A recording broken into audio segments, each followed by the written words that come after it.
Welcome back. I'm Mayor Kegan with the next episode of the Tipton Thrives podcast. And today we've got a special guest with us in our first guest activity. So before we get started, Anna Tragesser is joining me today from the Tipton Arts Commission. Now, Anna, let's just start right here. What are we doing today? Yeah, today I've brought you a barn quilt. Barn quilt. You know what a barn quilt is, right? I've heard of them. Yeah. I've seen them. So explain further. It's exactly what it sounds like. So it's a piece of wood that's got usually like a quilt square, right, painted on it. But they can be pretty creative, pretty unique. But usually from an artist's perspective, this is your medium of choice. It is, Yep. yeah. Barn quilts are something that you would commonly see in our community or around our area. They're all over the country, and they're kind of relatively new kind of trend. I'm surprised by that personally. Like, I assume it's a long time thing that folks have done with their spaces and buildings. But a barn quilt is usually created, and the design is very unique to the family or the person who's created it. Yeah. A lot of meaning goes into the design and what's going to be uplifted and seen from the road. Yeah, right. A marker of place. Almost sometimes feels like a family seal. Sure. And I love quilts. I am a quilter. I just think they're cozy and they're fun. Yeah. And they're really easy. But I also started to learn more about the symbolism of quilts, quilt squares, and my favorite thing, there's a whole lot of different symbolism, a lot of heritage from a lot of different folks, both folks who are migrating from the east to the west, as well as folks who were going through the Underground Railroad. Yeah. Markers of place Really? and tips used in quilts, exactly. But my favorite symbolism is the red square. This is a log cabin pattern, and the red square in a quilt is a symbol of home or the hearth. And that's really important to me personally. Absolutely. And so I started to explore barn quilts after kind of getting my feet wet into just quilting in general. Sure. Because I moved to a new place. Yeah, right. Which is here. Welcome I moved back. Here. Thank you. Yeah. My family's from here, has been from here for a really long time, but me personally, I didn't grow up here. Yeah. I chose to move here and move to a family property. Fantastic. And so when we moved here, I created my own barn quilt. This pattern's called Spring Thaw. Feels right for this time of year. Right. It's just like a symbol of joy to me. But also, we like to try out a lot of different things. So I kind of did a little bit of an improv style design of just, again, that red squarish shape. This is a triangle. Sure. If you're not familiar with triangles. But I mean, personally, like the barn quilt and the quilt itself has just been a symbol of meaning for me, a symbol of place and a way for me to express myself and my connection to a place. Yeah. I also started making these flags, these quilted You've flags. made this. Yeah, this is mine. That is fascinating. Yeah, but I really love to hang these up in our barn outbuildings at our property. A lot of our buildings are getting older. Sure. It's just over time, but they're still special places. Absolutely. And some of them are not very pretty colors and have holes. Yep. And so I started putting up flags in these spaces to kind of bring life back to it or make it an interesting thing or make it feel like home or feel like ours. That's such a creative idea. Something very simple, but yet brings some new life and some new joy to the space. Yeah. Yeah. That's why I brought this here for us today, is because, well, this is just my creativity, my medium of choice. Correct. But if you notice anything about the colors or any of the shapes that we're seeing here, does any of it remind you? I was getting ready to compliment the color scheme, that it pays what I think a little homage to the new city branding. Bingo. Fantastic. Really so smart. of course I'm already in love with it. Yeah, good. Well, I mean, I think it means something to both of us, right? Of what this place is, or how we recognize it, or what makes a place feel like home. And that's what art does, I think. Absolutely. Makes a place feel like home, or makes a place feel interesting. Correct. And yeah, I thought that might be kind of a fun activity for us to do today. So what we can do, grab a paintbrush. You can see I've made it a little bit of like paint by number. You've made this here. mayor proof. Tried to make it really easy. Screw this up. So dig in. Okay. So we're Don't gonna go ahead paint and just... in this. That's gonna stay white. That's gonna stay white. This one's gonna stay white. Yeah. So you didn't label that. That could be a problem, folks. I think We'll you see. can figure that out. Though. Okay. Yeah. Well, dig let's in. start while we're painting. So you are part of the newly created Tipton Arts Commission. Yeah. Tell us a little bit about that. Would love to. Well, it was established by City Council, I Yep. think through your design, but this past summer, Mhm. 2024. It's a group of volunteers, well, really people who are appointed by the city to support creative activity Yep. in Tipton, specifically to steward a public art collection of the city, Correct. as well as try to generate some economic activity using Yep. arts and to support the local creative activity that's happening here. Mm-hmm. Well, I love it. And of course, the members that were appointed, 5 of them, and all passionate people about arts, whether they're actually actively participating, they're actively supporting. So, of course, that's very important. But the group has already had some early successes, right? I think so. You want to talk a little bit about the creative convergence opportunity that was a collaboration by the Indiana Arts Commission and Ball State. Is that right? That's right. Yeah. Tell us a little bit about what that opportunity was, and maybe even if we get to it, what's produced to today. Yeah. Okay. Well, the Arts Commission, like I said, it was established, I mean, it feels really recently to me. Yeah, but August. Really exciting. Like lots of great ideas and lots of possibilities of what could happen with this energy and this focus. But we also just kind of feel like we're still in a bit of a planning and gearing up phase. We want to be really intentional and really inclusive in all of the things that are happening because it's for everyone.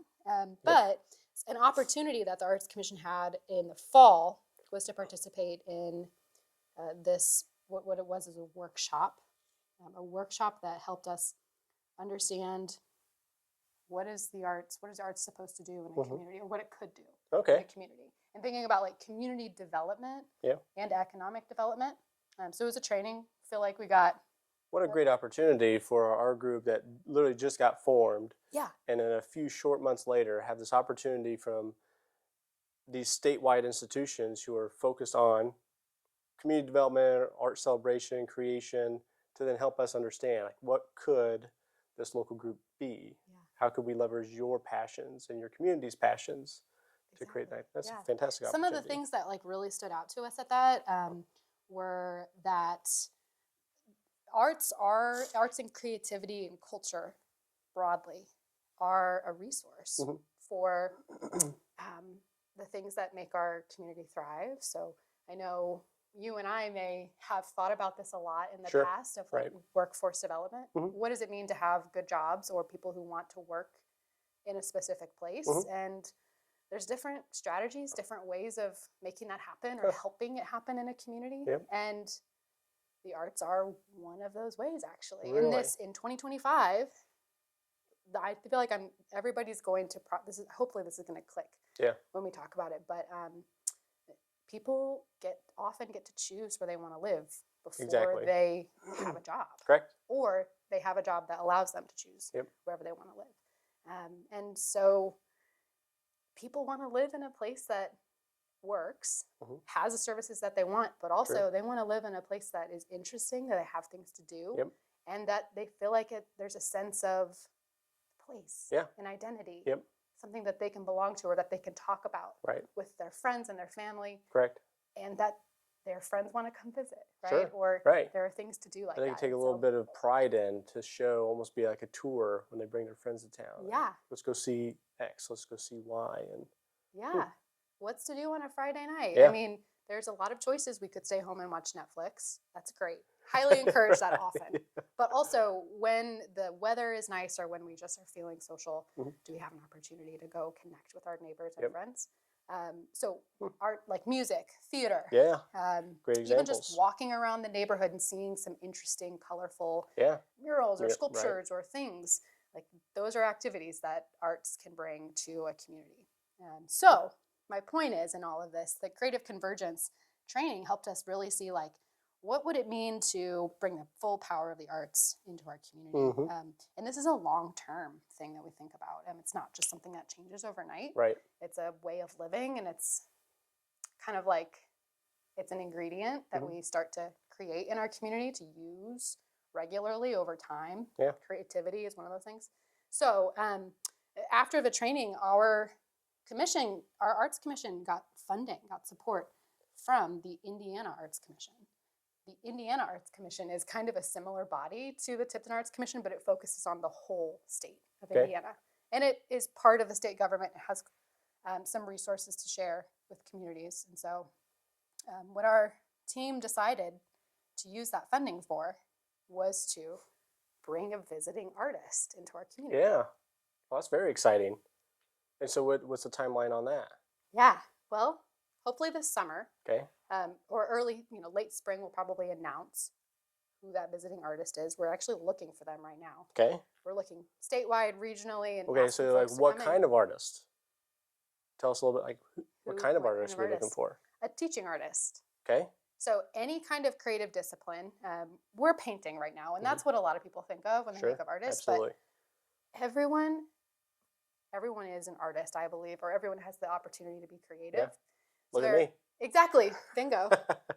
This artist could be a performer. Okay. They could be a writer, a poet. They could be a storyteller. They could be a sculptor or work with, different kinds of materials, maybe media, right? Like we think really broadly about artists. But the whole point we're hoping is that this person will have a lot of opportunities to teach us all maybe something new, a new skill. No kidding. But mostly just to kind of invest in our own creative energy. Yeah. And long term, we really want to see all that creative energy like spill out. Yep. Maybe not tomorrow, but what would it look like for our residents to feel excited about performing or making in these spaces where we can experience together? Or, do we feel more comfortable in artistic activities just by learning something new?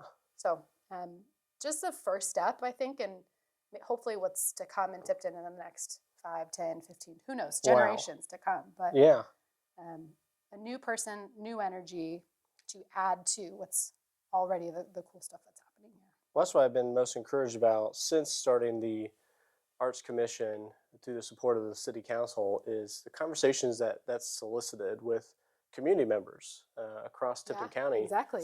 Who bring it, they of course come to me and ask questions about it. What is this Tipton Arts Commission? And you go through the process of explaining what the purpose and mission is and some of the expected outcomes. They get excited and then they offer, like, we would like to help. How can we get involved? Like, I have been so impressed and I think just almost overwhelmed with the level of support that this has solicited. I really think that we're onto something here. That people there's already, and we know this, there's enough activities and groups of people and artists, performers who already live here. So now what we're saying is, how do we help you and the next you who may be interested in local performance or music, visual art, and the whole spectrum of activities? Like, what does that look like? And we already see the excitement today when we see local performers, musicians that get up and the community sort of rallies around them, or the Tipton Community Theater. Like, what does it look like if the whole community now is aware and supporting? To me, that's really exciting. More is more, is what I always say, especially when it comes to creative activities. So I've heard that's the same thing. Like, how do we get involved, or how can I volunteer? Yeah. And I think personally, the best thing you can do for the arts in Tipton is keep making. Just go make something.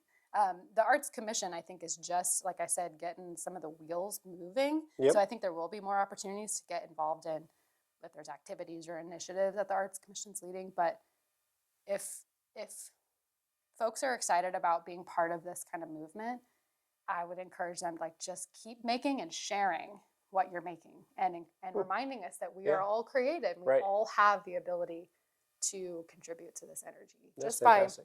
by, I don't know, just try something new. You can do it, right? Yes. How is this going? Well, I think I've stayed inside the lines, so I'm nailing it. I think you're doing great. Yeah, we're going to continue to keep doing this. But certainly want to thank you for coming here, talking a little bit about the Arts Commission, talked about creative convergence. We've got the RFP right out there looking for an artist. So if you are a local artist, want to participate in this, certainly reach out. Where are we advertising this at? Yeah, I mean, everywhere. Artists often find opportunities in their own community, people they know. So definitely we have a great network of arts leaders and arts administrators in Indiana. So this has been floated around to the Arts Federation in our region, and they're located in Lafayette, but they represent kind of a lot of our region, as well as Indy Arts Council in Indianapolis. Any questions? Like, I've just been encouraging folks to reach out to me about this particular visiting artist opportunity. We're just excited to brainstorm together and see what could be possible. Perfect. And that's going to be an opportunity to come to our community late spring, summertime, and the expectations is this artist is going to visit a couple times, right? Oh, lots of times. Lots of times. Yeah, we'll be seeing a lot of this person. Fantastic. So they'll probably be doing workshops and activities with groups in our community, but then they'll also have totally free and publicly available workshops that take place at the library. We'll also invite, hopefully, like several times, lots of opportunities for folks to just come meet the artist. If you're not interested in making something or have the time to learn something new, there'll be lots more opportunities to meet and get involved. And we hope to celebrate at the end of this project, which will probably be later, at the late summer. There'll be some kind of community celebration event together where we can kind of reflect back on what we learned and made together, but also look ahead. Okay, what does this mean? Well, look at all this creativity that's happened this summer. Somebody new. What do we want our city, our community to look and feel like? How are the arts? Are they a tool for us in any way? I really feel like this is just the first chapter of what we start to learn from the arts. That's pretty exciting. Yeah, so this is coming to us. It's already happening, right? So this is going to be an exciting time. We'll be sure from a city's perspective to make you all aware when these opportunities come up throughout the summer, so you can engage, bring your friends and family, children to these activities. And I want to thank you for today. We're going to keep painting, but thank you for coming here, talking to us a little bit about the Arts Commission, the opportunity with Creative Convergence. I agree. I think this is just the first chapter in a pretty long chapter book for Tipton. So thank you for your leadership. Thank you for your participation. Thank you for the barn quilt. Thank you. I want to say thank you to you and the city leadership for believing in the power of the arts, because it is sometimes a rare thing for us to remember and recognize creativity as a real resource, natural resource almost found in our city. So it's really exciting. I'm really encouraged for the whole city for this is just one reason. Good. Well, as you said, if you are an artist out there, just a person, keep creating. Those are the words and wisdom of Anna Tragesser. Keep creating. Thank you.